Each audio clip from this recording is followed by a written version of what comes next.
Hey everybody, my next guest is a comedian and actor who has been in a ton of sitcoms and television shows, as well as his own half-hour Comedy Central presents and Dry Bar special Trouble.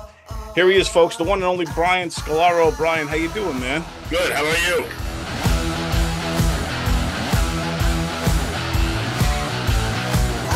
Doing good, buddy. Doing good. Good to see you, man. Last time I saw you was about a year ago or so at McGuire's. McGuire's, yeah. That was a good show. Those were good shows. Yeah, man, you killed, dude. Thank you. The place was packed. I like McGuire's. Yeah, McGuire's is a good spot out here, Yeah. and yeah, man, and that's the thing. Like with you, when you hear other comedians talk about you, guys like Mark Maron, who I love Mark. Yeah, Yeah. you're like somewhat. Would you say? I know it's hard to call yourself these types of things, but like a comedian's comedian, or have you heard that before? I have. I haven't heard in a while, but when I first started, like, comedians like you. That's what my manager was saying. I'm like, well, that's good. At least somebody does. But, no, Maron has been great. And Maron, like, references me. Like, I gave him a tag once, and he was talking to Sam Rockwell. And he asked Sam, and I love Sam Rockwell. Yeah, he's great. And he asked Sam Rockwell, do you take notes from other actors? He goes, if it's a good one. And he goes, do comedians give you jokes? He goes, well, Brian Scolaro did, and it was pretty good. And he gave him the joke I gave him. I was like, oh, man, that was so flattering to hear that, Yeah, especially from a guy like Mark Maron, who is notorious for not liking anybody. I think me and him have the same curmudgeon type of behavior. But also, what I notice is really silly comedians like the intelligent guys, and the intelligent guys like the really silly comedians because it's a release for them. And I have nothing. There's nothing serious in my act at all. It blows me away. Like, I have a joke where it's kind of an edgy joke, only in that either it kills or it's complete silence. And when I say it, it's like I feel so bad. I was jerking off to a picture of a girl on Twitter, and halfway through I realized it was a missing person. And the people are like, oh, oh, oh. Like, what? I didn't kill her. You know what I mean? But if you like, the rest of the act is nothing like that at all. Right. So I can't, like, I'm not going to get the Shane Gillis crowd because, you know what I mean? Like, I'm not like that. That was just my one, but it definitely either kills or it's a fucking shock. People take it really seriously. But I'm not serious. Nothing is serious. I love the like the little, like in the middle of a bit or something, you would stop and with a thought or something like, hey, honey mustard, isn't that like? I believe. I like one-liners are a good reset. I think. Right. Yeah. I'm not like Mitch Hedberg and Stephen Wright, but I do find one-liners, if they like, or it's a good reset. If you have a long bit, doing a quick reset like that, it works well after it. Doesn't honey mustard sound like a fat stripper? Okay. Why does that joke work? And none of the other ones did. I fucking hate my job so much. Dude, it's so great, and your whole persona up there, yeah, and Thank you, brother. Yeah, the way you carry yourself, the whole vibe up on stage is just hilarious, and you just, you're the kind of comics, like your set is the kind where it's just one after the other, where your stomach starts to hurt from laughing. It's just, thank you. You get a rhythm going. Like, how conscious are you of that? Like, as far as your set list, or are you just riffing? I want it to be boom, boom, boom, boom, boom. I don't know where it came from, but I did notice when I was a kid, there were two specials came out when I was like in '87 or something like that. But one was Bill Cosby himself, which was terrific. Classic. And one was George Carlin Playing With Your Head. Right, yeah. And it's considered one of his worst specials, but I think it's one of his best. Because it's like boom, boom, boom, boom, boom. It's the whole way. Every line was a laugh. Right. So I thought, that's what I want to do. I want every line to be a laugh. And as much as the live audiences appreciate it, I find that nowadays they want to hear your thoughts on things. Where do you stand on this? What's your opinion? I'm like, I don't care about any of that. But no one's asking Brian Regan and Jim Gaffigan what they think. Why asking me? You know what I mean? But I like it fast. So yeah, I do. I'm very conscious of trimming the fat. I believe every joke is starts off as a block, like a block of marble, and you chisel away at everything until it becomes a statue. So I get rid of excess sentences. That's what I do. But also, I have no money, so I don't know if that works out. You know what I mean? I'm not like, I can't afford a giant shark. You know. Either can I. This is fake. This is the Wayne's World set. Wow, I was like, that's great. That's great. Yeah. But yeah, I mean, like with your comedy, and I think it is a breath of fresh air to when you have all these kind of like you said, these serious thinkers, comedians who all have something, they all want to be Jon Stewart or something like that. I think it is kind of a breath of fresh air to have a guy like you just goes up there and just being funny, saying funny stuff, absurd. That's how I feel. Yeah. Steve Martin was very conscious that everybody was talking about Vietnam when he started. So he didn't do that. And he was very successful. Back then, there were only 7 comedians. So it was more noticeable. You know what I mean? Yeah, there's something special, like when you talk about Steve Martin, the absurd, that you to get away from it, because there are some people that want to go to see stand-up comedy and to get away from it all. Then and I think it's good if you're on like at the Cellar or something where you got 10 comics, all killers, for you to go up there and just be silly. It's a release, and they make a mistake. Sometimes they put me first. I'm like, oh, that's a mistake. Right. You know what I mean? Because it just doesn't fit. Like, I'm like more of a release. I'm like, when you when you're jerking off, and you're like, I gotta throw an ex-girlfriend in there just to make me come, and then boom, you come. Right. That's what I want to be, your ex-girlfriend. Isn't that amazing that if you just throw an ex-girlfriend into a porn in your head, you come instantly? Yeah, like if you're struggling and you're like, oh man, the clock's ticking, you're like, oh man, I gotta be somewhere. Then you just throw away. I wonder what Jackie's doing now. Boom! I want to hit on a girl. I'm not really hitting on her. I just want to know her name so I can jerk off to her on Facebook. But sometimes it's hard because you got to crap out the kids. Have you noticed that there's so much comedy now that people who suddenly break are only big for like 2 years now? Yeah. You know what I mean? Like, I don't want to say any names, but like the list of people who broke in the past 5 years, some of them are already gone from the public eye. It's very strange. It is strange, and I think it's just because I think for some of the ones, they make it too fast. Like there's some. Well, I hear you, but there are some people who get famous fast, right, and they're not ready. Right. But in time, they will be ready in the public eye. But what I'm saying now is that there's so much input. This with Instagram and everybody and TikTok, there's so much coming at the audience. Like, oh, I like this person. Oh, I like this person. Oh, I like this person. And all of a sudden, the other people are gone. I just feel like the turnover rate is so fast now. It's like pop music. Yeah, like I'm looking forward to death. This is not a fun business anymore. It's ridiculous. They're like, I write the clubs on the road to try to get booked. Clubs I normally headline. Like, well, you only sold 100 tickets last time. I'm like, well, so did you. Right, exactly, right. There was no promotion. You didn't do anything. You posted on the website. There's nothing. There's no radio. There's no print ads. You're not fucking doing anything on social media. Right, so it's all up to me now? Me and my fucking 46 Instagram followers? Come on. Yeah, I see that a trend in that with comedians too, that they I'm assuming the club owners are asking comics to like make their own little video, like, hey everybody, this week I'm gonna be at such and such. Yeah, but they're not doing anything. They're not putting it on their site. There's no promotion. A lot of clubs don't they don't use that promo budget anymore. They realize by using Instagram or TikTok people, they're gonna come. And they are gonna come. They're right. I'm just like I'm just looking forward to death. I really.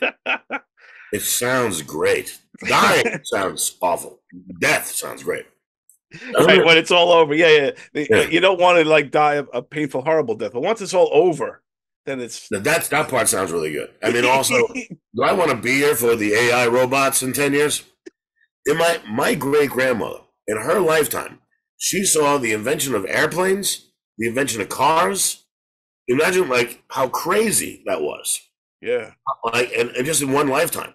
Yeah. And now, what do I have in my lifetime? 8-track to cassette to CD to Laserdisc. That's already gone in my life. Things are going so fast that there's literally going to be we're going to have real sex robots, and they're going to kill us. If I had a sex robot, she would cheat on me. That's not a bad joke. That's great. Yeah, I'm saying she'd be like, I can't do better than you, and walk out the door. I gotta write that down. I like how she had the robot voice. You're too fat. You have no money. You are a slob. What are you doing here? I'm tired of putting things in your ass. I never asked you to do that. That's funny. But I gotta write that down. Go ahead. Yeah. Hey, I'm happy to be part of this, man. If you use this on stage, that'd be awesome. So I'll be like, I was there when he thought of it. Yeah. Now it's a clip on YouTube with 100 views. Yeah. And this AI stuff, what do you think about? Did you see the AI George Carlin special that they put out? Thank you. I'd like to start off with a heartfelt apology. I'm sorry it took me so long to come out with new material, but I do have a pretty good excuse. I was dead. Well, I'm actually friends with one of the guys who did it. Yeah, the Dudesy guys. Yeah, and I don't like it.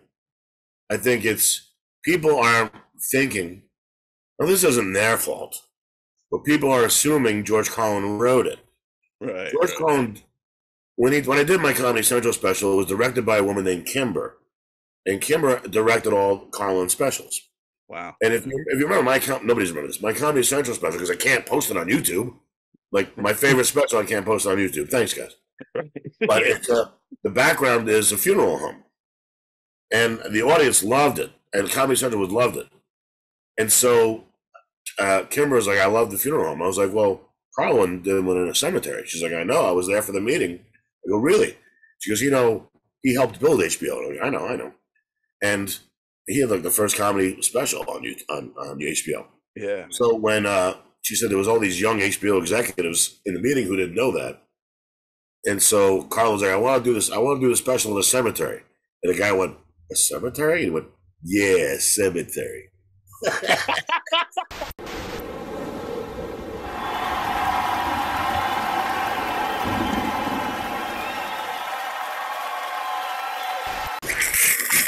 Like, I don't have time for you. And I love that. But she said that he had another half hour ready to go when he died. Wow. A lot of people think this is that half hour, but it's not. It was just that. I mean, it's that's scary. And out of all the people to do it to, that guy, our Beethoven, he's like a lot of people think Pryor was the best comic, and Pryor did change a lot of things. Right. For the sheer output, I would put Carlin number one. And to do that to him, yeah. You know what also was weird? Is that both Republicans and Democrats are using Carlin clips to support their views. Yeah. Carlin would have hated that.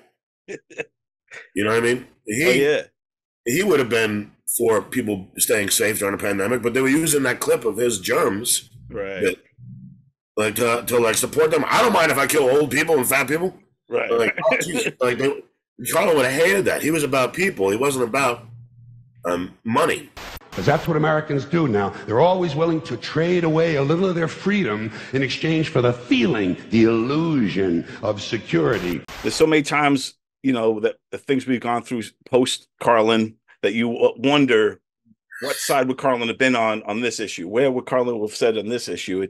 And so some people, like, there's conservative friends of mine that were like, oh, Carlin definitely would have been more of a Trump guy. I'm like, I don't know. No, absolutely not. I'm like, I don't see it. Yeah. No, absolutely not. He wasn't a dummy though. When he was talking about how people sell out, he goes, now a lot of you might have some questions about why, if I talk about selling out, why I would do commercials for 1-800-COLLECT. We're just gonna have to figure that one on your own, folks. Like, meaning I took the money. Yeah, right. And when 9/11 happened, I remember I was so excited to see him at MGM Grand in Vegas. I wanted to know what he thought about 9/11. And he just mentioned, he didn't bring it up. Really? Because he knew it wasn't a funny topic yet. Right. Yeah. Yeah. You know, also, it's like, how do you make jokes? Like now, I made a joke once, like 20 years later. I said, so I just had a bathroom experience that was right up there with 9/11. And one of my fucking high school friends was like, you can't make jokes about that. I was like, well, I can. You just, I can. I can make jokes about anything. You're not in charge of me. Right. But there's what I love about Facebook that I don't like about Twitter is block. Right. You know what I mean? Block, report. Exactly. Oh, God, I love that. Yeah, it's like you were saying about all of the things we've seen in our lifetime, because I think we're about the same age. I might be a little older than you. I don't know. Well, I'm 50. Yeah, I'm 52. So you look better than me. Yeah, I think you do. But I do not.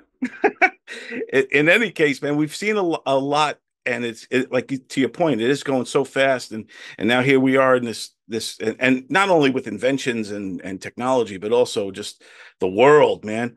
Yeah. I feel like we're definitely in some kind of crazy historical times because no, it's bad. Yeah, it's bad. It's I wrote I'm writing a bit, and it's not really like me. I don't like this bit. I don't do it. I've done it like 4 times because it's not me. But I wanted to write a bit about how, okay, it's fine. Liberalism should be the way to go, but it's not only the way to go. You know what I mean? Like the no bail thing in New York, that doesn't work. People in Albany were like, yes. Well, what about poor people? Yes.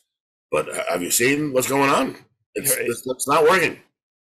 So like there are things that don't work. And like for us to, the bit I'm working on is how if we had to go to World War III, we're doomed. If there's, right now we have a good military and we have good soldiers, and good, weapons. But if there was a draft, we're fucked. Have you seen TikTok? Like, actually, I can't. Can I bring my service dog? No. You want to bring your dog to Korea? That'll be on the menu. Then, I love how Jay Leno had to apologize for that joke when they were really doing that. Right? Yeah, that's crazy. They just admitted, yeah, we've been eating dog for years, but he had to apologize for saying the truth. Makes no sense. Yeah. I can't serve the war. Triggers on my trigger. I can't do that. They're not enemies anymore. We call them temporarily misunderstood people with guns. And now half of our army getting killed by peanuts. We got to shut down Iran's gluten program. And that's what I have. And about how liberalism is great, but the rest of the world is not liberal. We need an asshole. I'm not saying we should vote an asshole, but we need assholes in this country. Like I'm in a 7-Eleven, somebody cuts the line, nobody says anything, but I go, hey, and back there. We need that guy. Right, yeah, exactly. You need whether or not we need him as a president, I don't know, but we need him somewhere in the world, in our country. Yep, I agree. But we need Carlins now more than ever, man. Even though, do you think there's anybody that's filling that void? Well, here's my theory. That how Gen Z is mad at us for destroying the world, even though you and I had nothing to do with it. Right. They're angry at aging white men, even though this was done way before us, and we have no power. Like, how's it up to us to stop the ozone, me and you? Right. You know what I mean? It's like to answer the George Carlin thing. I think how we need somebody like that now. I don't know if we do. I think it's gone too far, and I think that people think that that whatever Dave Chappelle says is right. Let's follow it. And you can't have that. Right. Carlin never really took a stand from one side or another. He just pointed out bullshit and everything. He went after feminism. He's like, no. He went after everybody. He went after fat white guys singing the blues. He went after feminism. He went after everybody. And that's what we need. Not somebody saying this is how I feel and everybody follow. Like that's cult stuff. Right, yeah. That's these podcast mentality that I'm not about. Right. Yeah, no, I'll be dead soon, and I can't wait. And now Kelly Carlin, I heard Kelly Carlin is, or was going to attempt to put a lawsuit in to stop it. I hope she does, because it's not fair. Yeah, there has to be some retribution. Those guys are making money. Yeah. Even if they're not making money, you just can't do that. the first I heard about was a person posting on Facebook. Apparently, Carlin wrote this stuff. No, that's not it. People are believing it. First of all, they call it a George Carlin comedy special. Right. It's not George Carlin. So you really do not have a right to call it a George Carlin comedy special. Back in the day, you were discovered by Steve Coren. Yeah, I love Steve Coren. SNL, Seinfeld, Veep. You talked about, with 2001, you get this gig with Three Sister sitcom, and then 9/11 happens.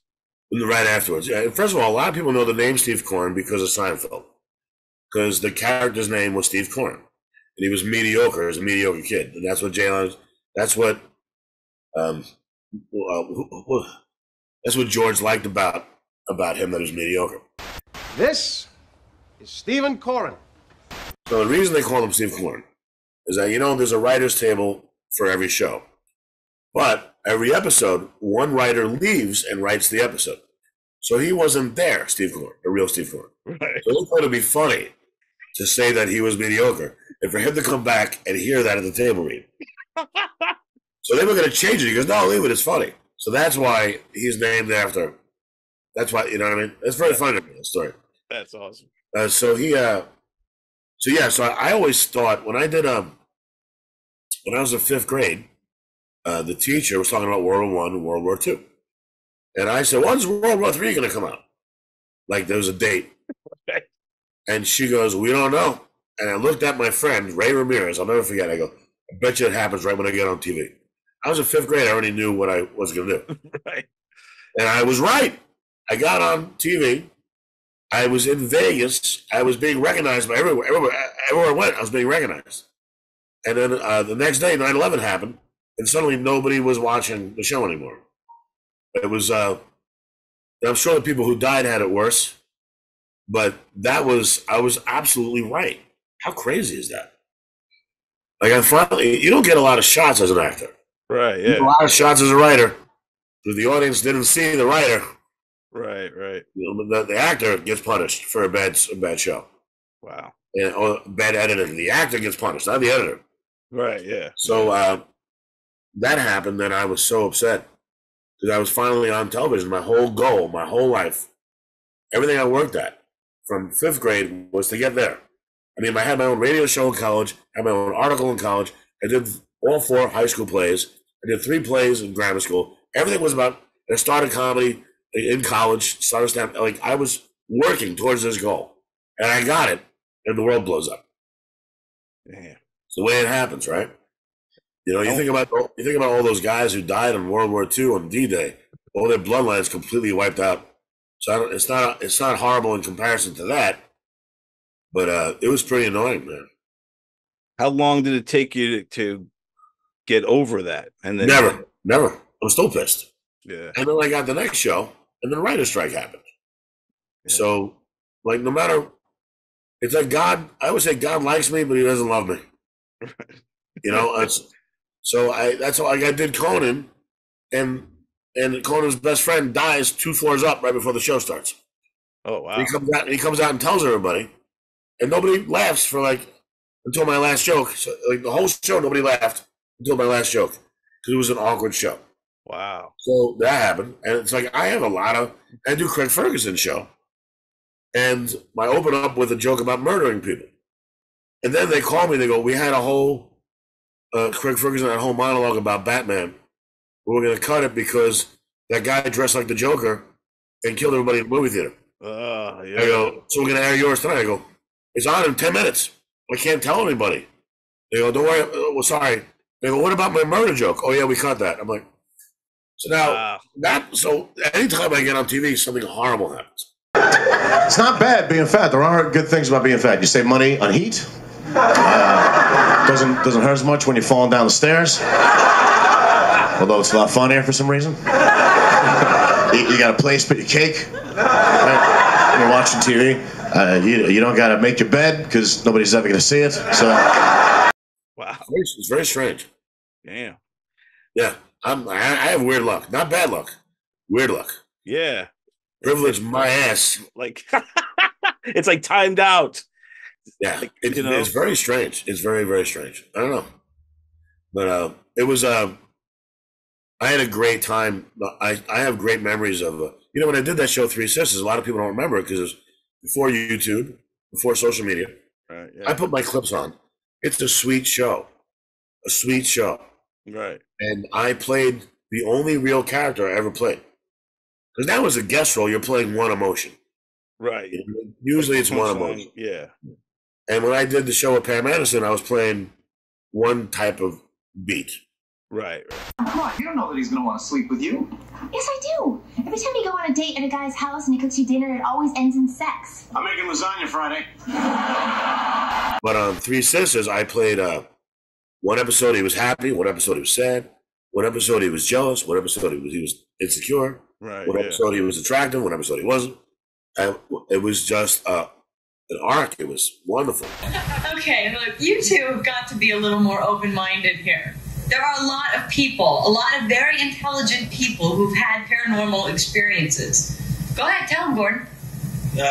My great aunt killed her husband in a murderous rage. Now his ghost walks the attic in the night with an axe. Hardly worth talking about. I was playing a real person, and I thought at the time, because I was in my 20s, this isn't edgy enough. But now I look back and go, I would kill to play that part right now. Right. It was to this day the best character I ever played, and most people don't know it. How many shows you did? Like one full season with yeah, I did the first season. It was 2 seasons, and I did the second season, and then we got Winter Olympics started, and I was like, we ain't coming back. I knew the ratings weren't high enough because of 9/11. Plus, we had Emerald, the show Emerald, sitcom Emerald, as a lead. Right. Yeah. So I knew, and that show was tanking, and I knew we weren't going to make it. And everybody was like, "I'll see you next year." I'm like, we won't. But how does the newest cast member know those things, and then nobody else does? Like I knew we were going down on the Pam Anderson show because there were 3 separate presidents of Fox during our run. The one who picked up the show, the one who picked up the show for the second season, and the third one who canceled us. So I was like, I don't think we're coming back. And everybody was like, yeah, I'll see you next year. I'm like, we're not coming back. I just knew. Right, yeah. That's just that comic instinct to read them. Or maybe it's that ESP, like me knowing 9/11 was going to happen. I got on TV. I don't know what it is. You could have a premonition or just like a really good sixth sense and just know. Or I just constantly am pessimistic. One of the two. How do they tell you when like, do you get a phone call or is it an email? How do they tell you that this show's done? A show, usually your manager calls you. Okay. But I knew. Yeah. Do you think that in this time now, are sitcoms a thing of the past, or do you think the sitcoms? I gotta hope not, because I think they're just being done wrong. Like what I've noticed is, like, I don't want to badmouth any shows that hired me for a guest role, but I noticed the mistakes. For example, I was on that Pam Anderson, Christopher Lloyd show called Stacked. It was wonderful. Same writer who's winning awards for Modern Family. So the show was good. Yeah. So now what was happening was, like I remember the first take, huge laughs, like long laughs. And they go, all right, we'll do another take, we'll do another take, we'll do another take. Now, why are we doing 5 takes? Because now it's not film and it's not expensive. So now, for example, what was his name? Bill Macy from the Maude show. He also played Billy Crystal's father in Analyze This. He's in My Favorite Year. He's a wonderful actor. No big deal. We got kids watching this show. We're talking generations to come here. We're discussing morals here. Right, yeah. But he was on the show. He's an old man. He goes, why are we doing another take? And right then I realized back then they couldn't do more than one take because of film. So I said, well, the director is freelance. The director's not part of the staff. He's freelance. So he has to get every line covered. Now, if the laughs are too long, then he has to cut out lines. And then he'll get fired. He won't be brought back. So what they're doing is they're cutting the laughs. Now, when you do take 5, the audience laughter isn't real. The performances aren't real. So if you're choosing take 5, then you're killing your own show. Now you look at Everybody Loves Raymond, season 4 through 6, 7. Those laughs are long. And why? And I met a writer from Everybody Loves Raymond, and I said, "Were you writing short?" He goes, "What do you mean?" I go, "Were you writing 38 double space instead of 40 double space pages?" And he goes, "Yeah, how'd you know?" I was like, "I can tell. You have to write short to fit all the long laughs in. And it's so much better when you're experiencing what the live audience is experiencing." Yeah. And that's why I think sitcoms are fucking up now. Because they're not following their own advice. And James Burrows always said, a joke is 2 shots. The joke is Joey Tribbiani saying something stupid and then cutting to Rachel for her reaction. Now, if you don't cut to Rachel, then you fucked up the joke. Right. And a lot of sitcoms are not cutting to the other actor. So those are the reasons I think sitcoms are failing. But it takes a really smart guy to fix it, but he's too fat and not popular. Hey, I think, you know, if you look at one of the great sitcoms ever, All in the Family. Yeah. Right. That was, you know, Archie. I don't know how old he really was, but he looked like he was a guy a little older than us. He was like, but he was our age. Yeah, he might have been younger. Yeah, he was young. Yeah, isn't that crazy? But my point is that, you know, it's and you know this, I'm sure. I mean, you probably tell you, is it you could definitely you should be getting a show where you're the main guy. It's not, you don't need to be young to do it. Thank you. It's funny that in this business that when you're actually good, they don't want you. That blows my mind. Like, when you're not ready, they want you because you're new. The things that they like TV go in this business are heat, momentum, or are you good looking? Well, the third one's out, but it's heat and momentum. So when you start, you have heat. Right. Well, the reason I went from Steve Coren's show to Three Sisters to an ABC pilot to the Pam Anderson show was momentum. Right. The writer's strike and the economy collapse of 2008 destroyed the momentum, which is why I live in this small room now. But, you know, I had a great 10 years, but that was momentum. So when you're new, there's a lot of heat for you. So they're putting you up there before you're ready. Now, meanwhile, how good is Paul Giamatti? That's a seasoned actor, you know what I mean? Right, yeah. So if, like, you need guys who know what they're doing.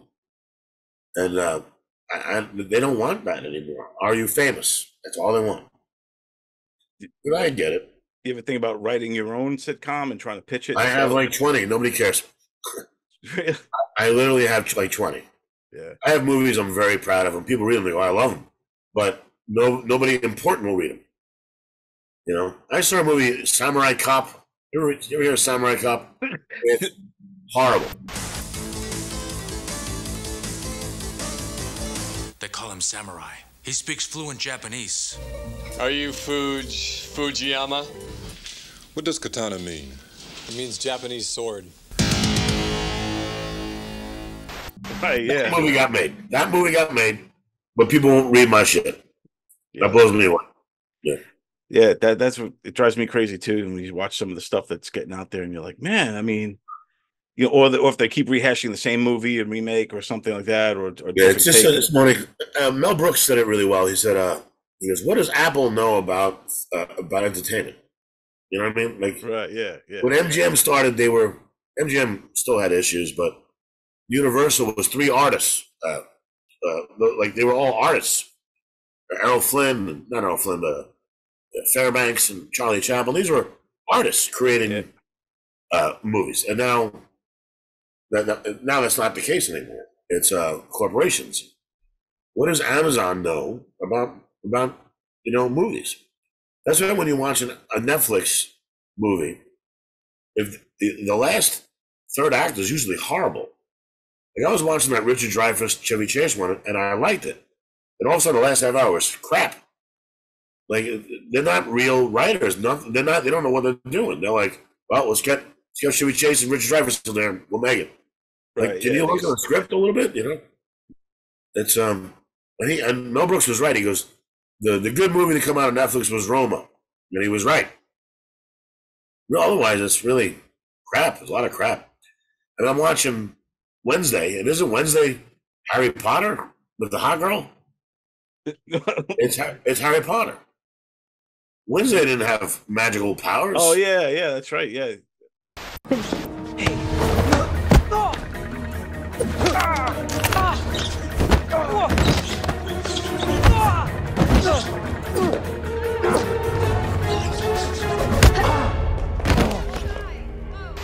So that's Harry Potter with the hot. Right. Yeah. Hot girl who looks like she wouldn't talk to me ever. You know? Yeah, it is. I don't know how old she is. I'm going to cut the next joke because I don't know how old she is. I have to look it up. I think you can if you wanted to. I think she's a good age, but I think a girl not talking to me works for masturbation, but not so much in real life. I don't know why I like a mean girl so much in fantasy. Right, yeah. I was dating one girl, and she's like, "What do you want to do?" I'm like, "I want you to be mean." Man, what's she good at it? She goes, "I don't like it." I'm like, "You're bored for this. You're so good at it. You're mean in real life." You know what I mean? Like, you're a mean person. Right. That's why it works with you. And she was like, "I don't like it." I'm like, "You want to be mean in real life, you want to be sweet in bed." You know what I mean? There you go. Yeah, but I can't fall in love with you because you're mean in real life. So let's just do what we do. You know? Right. Yeah. There you go. That's the recipe for love. She dumped the shit out of me. Holy fuck! That was the worst dump I ever had. Really? Dump really sounds like they shit you out. You know what I mean? I dumped Brian. I wiped for 4 days. That's good. Yeah. So another thing with with the sitcom stuff is that what I like about you too is that you kind of study the old school guys, like you're a Marx Brothers fan, Buster Keaton, Marx Brothers was my favorite. They got screwed over, and but they worked still, so they weren't bitter because they kept working, but their art was taken away from them. A lot of guys got screwed over when they went to MGM.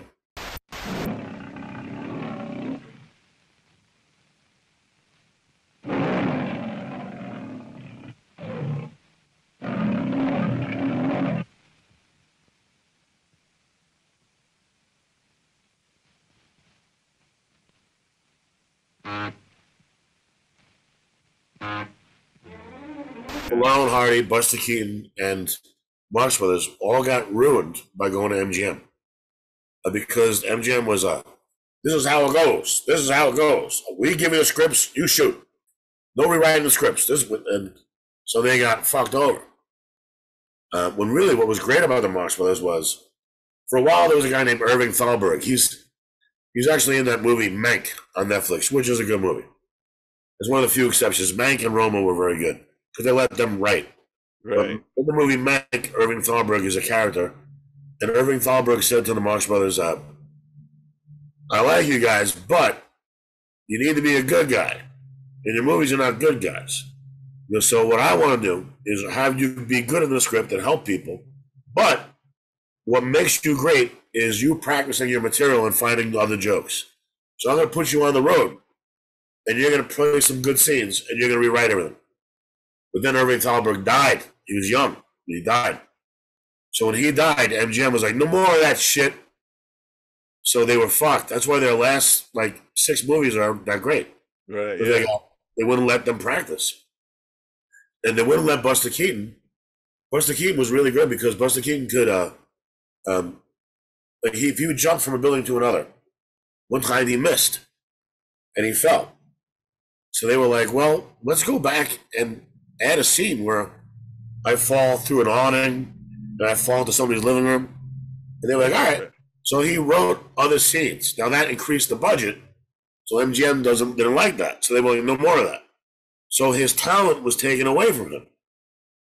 So, but that's what I love about the old guys is that and they're having the same problems we do, as entertainers, that people telling us what we can and can't do and not letting us do what we do well.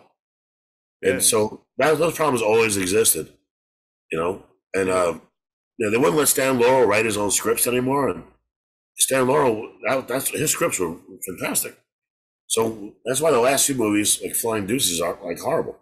But there's some genius when you let somebody like Larry David is allowed to do whatever he wants. That's it. Right. as far as comedy goes, he's the only one who's allowed to do what he wants. That's weird.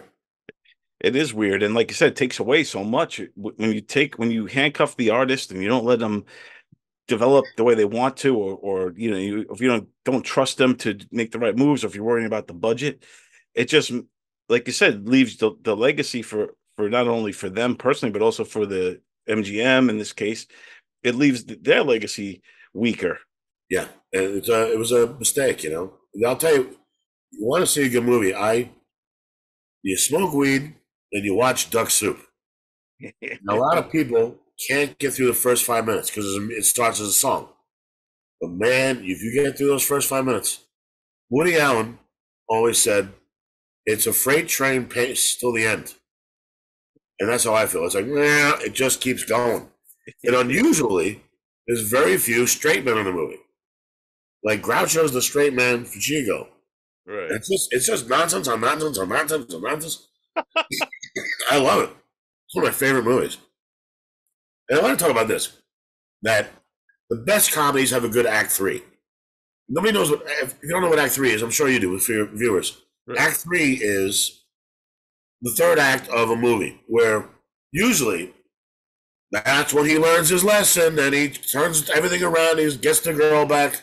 Not funny. But when a movie has a great act three, a comedy, Animal House, Blues Brothers, Airplane, Duck Soup, when they have this killer raising, like, when they have a great ending, it changes everything.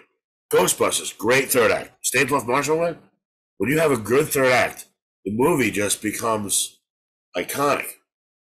That's how I feel. Yeah, for sure. And very few comedies have a good act three, because usually they learn their lesson. And you know what I mean? And Groundhog has a good act three, but he learns his lesson. It's like when it's hilarious, when it's a really funny act three, it's I don't know, it changes everything for me. When you're as a writer, when you're writing and you get to the third act, is that the hardest part for you? Is trying to close it up, and how do you I try to end it funny. I want it to end funny, you know. I wrote a couple of scripts, and one of them in particular has a kind of a sad sack third act, but most of them I want them to be really funny. The Night at the Opera, they destroy the opera. They destroy the opera. You know, Naked Gun, the baseball game, third act of the baseball game. Oh, that's yeah. But that movie. People were falling out of their seats when he was frisking the players. All right, yeah. People were falling out of their seats. That's a great act three. Yeah. There's this whole thing. People can't laugh that long. Yes, they can. Just work harder. And Airplane, the whole landing sequence, and these are really good act threes. That's how I feel there. I'm hoping I feel like they haven't really made a really great comedy in at least maybe 10 years or more. I'm hoping there's a really strong, like a legendary one. I think my last one, the last movie I thought was a really good comedy was Tropic Thunder. Yeah, that's a great one. And that era, that time period was when all the good ones were coming out, like Hangover and all. I think it was same like 5-year span. They all were just, you know, Step Brothers and all those types of movies. So, like, even Step Brothers doesn't have a great act three. You know, and movies where it's mostly improv don't get me. Now, the first Ghostbusters was a great script. The first script Dan Aykroyd did. Harold Ramis fixed it because Harold Ramis was a genius, so he fixed it. And then Bill Murray added things as he went, and Rick Moranis added things as they went. But cut to the female version of Ghostbusters, all ad libs. And that doesn't do it for me. Right. A movie where it's all ad libbing, you know, I don't find that. As much as I love Judd Apatow, I think that's part of the reason it's just all ad libbing. You know, that's why I don't know. If you're gonna make it all ad libbing, Steve Carell better be in it. Right. You know? Yeah. No, I'm with you on that. I think it's good to have some structure, stick to the script, but I think every once in a while, if an ad lib pops out, you know, naturally, I think it's good. But if you're depending on the actors to ad lib the whole movie, it's good. And so as much as I like Step Brothers, I don't love it. It feels mostly. I like act two. Yeah. But they have to eat the dog shit and stuff like that. Right. Like all that and the night terrors, sleepwalking, all really funny. But Act 1 and Act 3, I could care less about. Yeah. You know, they learn how to be grown men. Good. I'm glad. It's a good movie. But it's not a classic to me. Right, yeah. A classic to me is, I'm a little more stingy in what makes a classic. People love Tommy Boy. I don't love Tommy Boy. I like it. I like it a lot. I don't love it. You know, I think it's, you know, to me, it wasn't a classic. Right, yeah. If it was on right now, I'd watch it. It's a good movie. Right. But I'm not, you know. Anyway, you know what I'm saying. Yeah, man. And you know, and I'm hoping that we start seeing comedies pop again. Hopefully, you know, not in our lifetime. Yeah, you don't think so? No, I don't think so. We've gone too far. That's crazy, man. Yeah, no, yeah. We're in a weird time, dude. Like I said, looking forward to death. To have your main reason for living taken away, I would, at this point, if I had enough money, I would move to a cabin with a good cabin, microwave and indoor plumbing, and I would be so happy. I'd be so happy not to perform at 3 a.m. anymore. Oh, I would love that. Not to, you know what I mean? Not to. Today I had a wardrobe fitting today, and as much as fun as it is to have a job, right? When you're 300 pounds, it's not a lot of fun to try on shirts in front of 3 hot girls. You know what I mean? Yeah. And me and one girl hit it off, really hit it off, and I can't ask for her number. You're not allowed to. Right, yeah. You know, everybody's parents met at work. We're not allowed to do that. They're cutting out ugly people. Because you can do that if you're good looking. Right. I'm not allowed to. So they're cutting out ugly people. You can't hit on people at work. And it's all swipe left now. Yeah, so how do I have a shot? How do the ugly and mediocre have a shot? They don't. They're slowly phasing us out. Yeah. There's too much porn now. Girls are watching porn. All girls should not watch porn. Pretty soon, every girl's going to be fucking a black guy with a white guy in the corner watching. And that's not the way to go. That's okay for 5 minutes in your head. That's no life for any of the 3 of them. That's not a healthy relationship. It's going to go bad for everybody. You can't keep this up. That's that right there is what we're the whole culture right there is that we're so fucked. We're a whole bunch of cuckolds. We went too far. We went too far. I still think the internet is what ruined everything. You know. Yeah, for sure, dude. Yeah, sure. But without it, we wouldn't have AI, Carlin. So what are you gonna do? Yeah, exactly. Good point. Because nowadays, comics will divide you up by your race or age or gender or sexual orientation or political affiliation or religion or handicap. I just want to unify. You know, we all fart. We all have the same bodies with the same 8 noises. 8 sneezes, farts, burps, coughs, hiccups, yawns, snores, stomach growls. 8. Women have 9. All right, so Brian, just tell everybody where they could find you and follow you and all that fun stuff. Usually at my mother's house crying. No, I'm at, where am I? You can find me at brianscolaro.com and Brian_Scolaro on Instagram and Facebook. But, you know, it's, I'm performing a lot coming up. I got Yonkers Comedy Club coming up first weekend of April. And I have, after that, Yonkers. No, I said Yonkers. Ottawa. I love the Ottawa Absolute Comedy nice. Club. Yeah, and in March, I'm playing the Comedy Inn in Miami. And that's really about it for now. Awesome. Well, we definitely got to get you back at Governor's. I think it's been I don't know if it's been a year yet, but I want to go back. Yeah, it'd be awesome to have you back. You killed the last time at McGuire's. These are my people. A room full of Italians. I'm like, hey, this is what I do. I played the brokerage. Oh, that's it. I played the brokerage recently, and it was phenomenal. And I love those clubs. And I usually kill at them. Yes, you do, man. I've seen you kill. I think it'll be awesome to have you out here. Looking forward to it. We definitely thank you. No, it was great. It was a great interview. Thank you, sir. Thank you. Brian Scolaro, everybody. Bye, everybody.